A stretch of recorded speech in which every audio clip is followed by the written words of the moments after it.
Biasanya, film alien selalu identik dari asal-muasal penyerangan aliennya, tapi di film kali ini berbeda. Captive States adalah sebuah film yang menyuguhkan keadaan bumi yang sudah dikendalikan oleh para alien. Di Chicago sendiri sudah hampir 1 dekade mereka dikuasai makhluk asing ini. Penduduk Chicago mempunyai keinginan untuk merebut kembali Chicago ke tangan mereka. Penasaran kan dengan ending ceritanya? Nggak usah lama-lama, kita langsung masuk ke dalam ceritanya. Kalau suka sama channel ini, jangan lupa subscribe, like, dan komen. Loncengnya jangan sampai ketinggalan juga. Oke deh, ini dia Captive States. Scene diawali dengan suasana Chicago yang sudah tidak kondusif lagi. Penutupan jalan terjadi di mana-mana. Salah satu keluarga memutuskan melawan petugas dengan masuk ke dalam terowongan yang sudah ditutup. Tapi di tengah jalan mereka terhenti.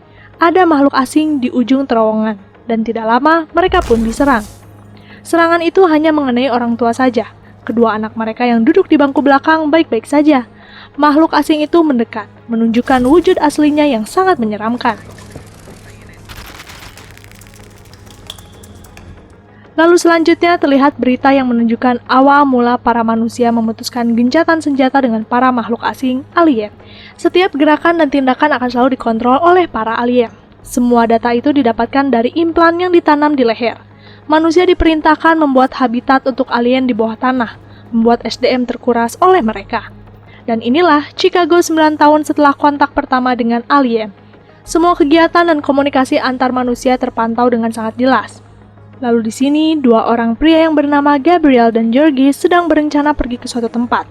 Tapi setiap gerakan mereka selalu dipantau, bahkan Gabriel sudah diikuti dalam beberapa hari. Di tengah jalan, Georgie melihat mural dari kakak Gabriel yang sudah mati, yaitu Raphael.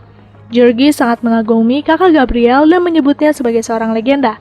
Kenapa disebut legenda? Hal itu karena Raphael adalah seorang anggota kelompok pemberontak pemerintah di tangan alien. Raphael sudah dilumpuhkan saat penyerangan alien. Sebagai informasi, Gabriel dan Raphael adalah anak yang selamat dari serangan alien sebelumnya. Lalu selanjutnya, seorang polisi bernama William Mulligan yang sedang mencari keberadaan kelompok pemberontak bernama Phoenix. Kelompok ini melakukan aksi pemberontakan untuk merebut kembali bumi dari tangan alien, yang dipimpin oleh seseorang dengan nama samaran The One. William melihat lambang dari sebuah iklan koran. Dia meminta rekannya Kermode membantunya mengungkap munculnya lagi Phoenix di Chicago. Phoenix sebelumnya sudah dihancurkan oleh alien. Kejadian itulah saat Raphael dinyatakan sudah tiada.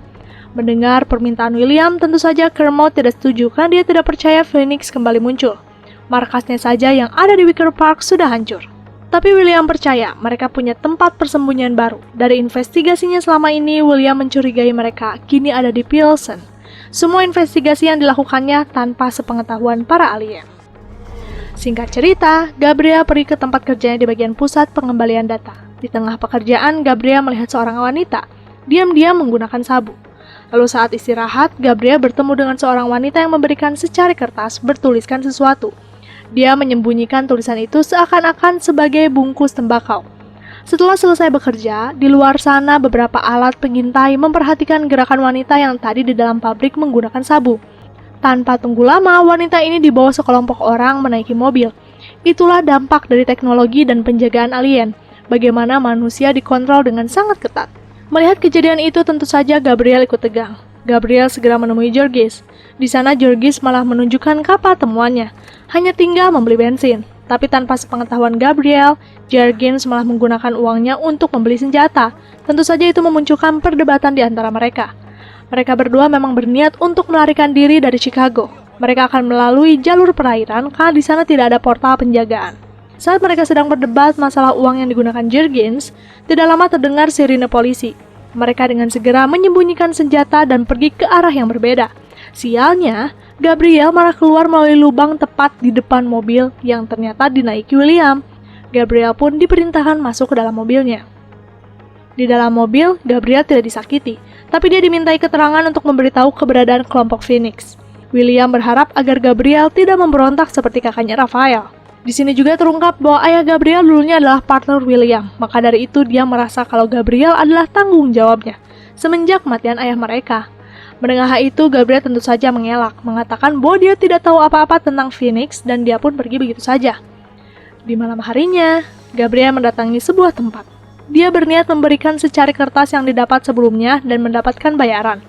Tapi entah mengapa, pria ini yang bernama Raul malah membawa Gabriel masuk ke dalam van, memasangkan sebuah alat ke lehernya dan membawa Gabriel ke sebuah tempat, yang ternyata tempat itu adalah Wicker Park yang sudah hancur.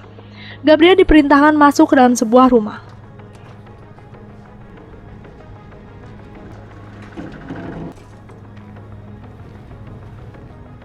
Setelah masuk ke dalam sebuah rumah, betapa terkejutnya Gabriel dia kembali melihat kakaknya.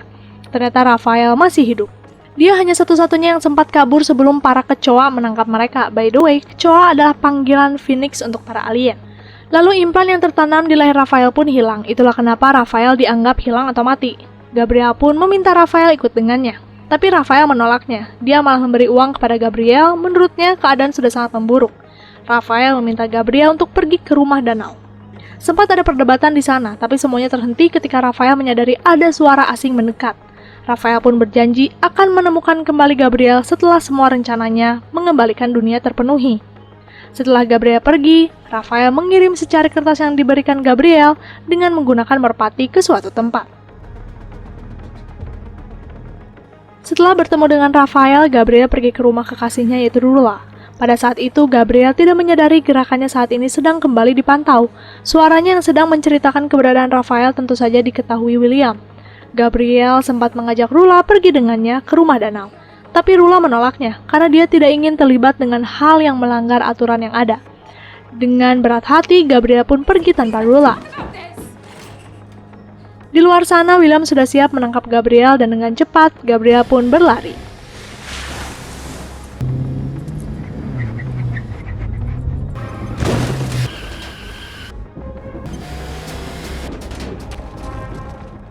Gabriel mencoba bersembunyi di sebuah basement dan dia menyadari ada drone di dalam sana. Gabriel teringat dengan alat yang diberikan Raul, ternyata alat itu untuk menghilangkan sinyal implan. Akhirnya keberadaan Gabriel tidak diketahui William. Singkat cerita, burung merpati yang dikirimkan Raphael sampai di tangan seorang pria bernama Patrick. Dengan cepat, dia diam-diam membawa kode rahasia itu kepada seorang pria bernama Ivan untuk meretasnya dan ternyata kode itu adalah misi membunuh wakil wali kota yang merupakan kolaborator, pendukung pemerintahan di tangan alien. Patrick pun memerintahkan seorang anak yang bernama Robert untuk menyampaikan pesan ini melalui iklan baris di koran yang akan dilancarkan oleh seorang pria bernama Charles karena dia bekerja di perusahaan majalah. Sejak tersebarnya iklan baris di koran yang menunjukkan lambang Phoenix, semua anggota yang sudah tersebar di mana-mana mempersiapkan diri mereka.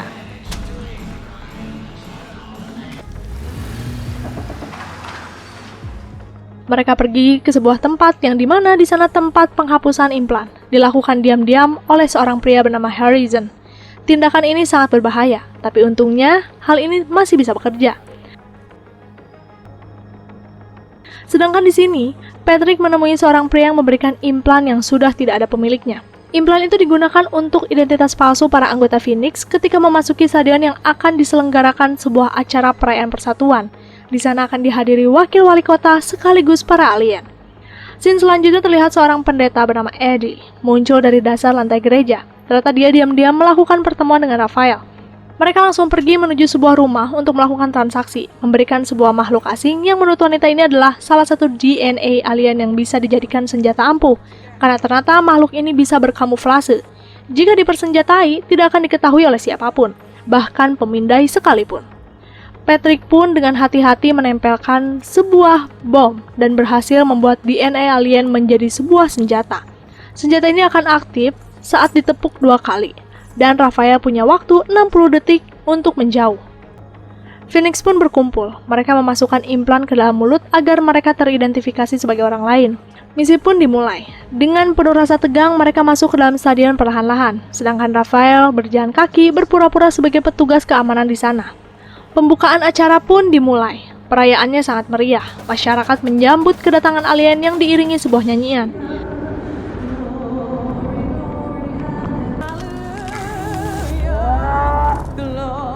Sedangkan di backstage, Raphael berusaha mendekati wakil wali kota yang akan bergegas menemui para alien. Dengan bantuan Daniel, akhirnya Raphael berhasil mengaktifkan senjata DNA di baju wakil wali kota. Saat wakil wali kota akhirnya face to face dengan para alien, tidak lama ledakan pun terjadi. Semua pengunjung di sana berhamburan kemana-mana. Polisi dan drone mencari identitas atau orang yang dicurigai. Sayangnya di tengah pelarian, Eddie tertembak. Melihat keadaan sudah tidak kondusif, Raphael memutuskan masuk ke dalam basement. Tapi sayangnya di sana ada alien juga yang langsung menyerangnya.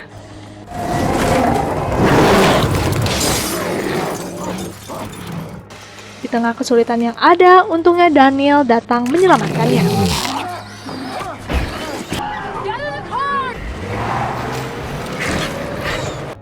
Mereka pun berhasil melarikan diri. Semuanya tampak senang mengetahui misi mereka berjalan lancar walaupun harus kehilangan Eddie. Sedangkan di sini, Gabriel terbangun dari tempat persembunyiannya. Dia pun segera berlari keluar berniat mencari kapal yang ditemukan Jurgens, tapi sialnya kapal itu sudah hangus terbakar. Sedangkan dia harus segera pergi ke rumah danau malam ini juga, mengikuti arahan Raphael. Gabriel sangat bingung, tidak ada yang tersisa. Jurgens pun tidak tahu ada di mana. Gabriel teringat dengan senjata yang disembunyikan Jurgens dan segera pergi meninggalkan tempat itu. Sejak kejadian malam itu, pihak alien memutuskan memanggil pemburu dari luar angkasa yang akan menghabisi semua pemberontak. Sedangkan William masih mencoba untuk meminta komisaris Ijo memberinya kesempatan mengungkap tentang grup pemberontak Phoenix. Tapi komisaris menolaknya, meminta William menyerahkan semua aturan kepada alien. Daripada semuanya malah jadi kacau. Dengan sangat kecewa, William pun pergi menemui kekasihnya yang bernama Priscilla, seorang PSK. William mengatakan bahwa dia sudah tidak bisa melindunginya. Ternyata, Priscilla ini bukan PSK biasa, tapi salah satu anggota dari Phoenix yang dilindungi William. Karena cintalah kenapa William melakukannya. Pihak pemerintah malam itu juga melakukan penggeledahan besar-besaran mencari keberadaan Gabriel. Di sana Jurgens juga yang terus diancam meminta untuk mengungkapkan di mana keberadaan Gabriel. Tapi akhirnya Gabriel muncul dengan ancaman. Tindakan Gabriel terhenti, karena ternyata William ada di sana juga. Hari sudah menjelang pagi. Implan palsu yang digunakan Raphael dan teman-temannya sudah tidak bekerja, karena masa kerjanya hanya satu malam itu saja. Dan di waktu itu juga, pasukan pemburu alien sudah turun, mengambil alih mencari pemberontak. William sangat panik. Dia ingin Raphael ditangkap oleh tangannya sendiri. Sedangkan di terminal bis, Raphael, Daniel, dan Anita sudah berada di dalam bis masing-masing. Saat akan pergi, serangan pemburu pun sudah tiba. Satu persatu dari penumpang dicek implannya. Sayangnya implan milik Daniel sudah terdeteksi mati lebih dulu, sehingga dia pun memutuskan untuk minum pil bunuh diri yang dibagikan sebelumnya, karena anggota Phoenix tidak boleh tertangkap hidup-hidup. Di sisi lain, Raphael dan Anita masih menjaga ketenangan, tapi Anita tidak sabar dan memberanikan diri menyerang pemburu. Sayangnya, dia tidak terselamatkan. Suasana di bis jadi sangat ricuh. Itu jadi kesempatan Raphael melarikan diri. Tapi di luar sana, pemburu mengejarnya. Maka dari itu, Raphael memutuskan makan pil bunuh diri. Tapi semuanya gagal, karena ternyata William menembak tangan Raphael. Di ruang interogasi, William meminta penjelasan tentang Phoenix. Tapi Gabriel menutup mulutnya karena memang dia tidak terlalu terlibat dengan Phoenix. William pun membawa Gabriel melihat Raphael yang sedang disiksa. William memberikan tawaran untuk Gabriel, membantunya mengungkap anggota lain dari Phoenix. Jika berhasil, Raphael akan dibebaskan. Sempat ada perdebatan antara Gabriel dan Raphael. Raphael ingin Gabriel tidak membocorkan apapun. Tapi karena tidak tega, akhirnya Gabriel mengikuti permintaan William. Sebelum pergi, William memberikan secari kertas koran yang sudah dia miliki untuk dijadikan akses alasan mendatangi para anggota Phoenix. Gabriel pun mendatangi Raoul untuk mengantarkannya menemui Patrick. Sesampainya di tempat persembunyian Patrick, Gabriel meminta untuk bertemu dengan The One. Patrick pun berdiskusi dengan Charles. Setelah melihat keberadaan Gabriel, Charles pun mengantarkannya. Semua gerakan Gabriel tentu saja dipantau oleh William, sehingga informasi apapun sudah didapatkan. Setelah sampai di tempat tujuan, ternyata The One sendiri adalah Priscilla. Dia bukan anggota, melainkan pemimpin atas semua gerakan yang ada.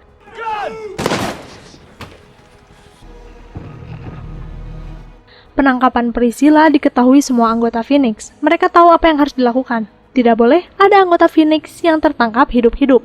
Maka mereka pun memutuskan mengakhiri hidup mereka masing-masing sebelum pemerintah menangkapnya. Di dalam kamar Priscilla, Kermode menemukan ada kabel penyadap yang biasanya digunakan polisi. Setelah diikuti, ternyata mengarah pada sebuah ruangan dengan laptop di dalamnya. Selama dia melayani pria-pria penting, Priscilla mengkorek semua informasi penting. Lalu keesokan harinya, sebuah rapat dengan para alien pun dilakukan. Melalui penerjemah, William ditanya beberapa pertanyaan. Di sana William menjelaskan lebih rinci bagaimana organisasi ini bekerja. The One, yaitu Priscilla, adalah otak dari semuanya. Sedangkan Patrick dan Charles adalah bagian yang menyebarkan semua informasi yang ada dan masih banyak lagi.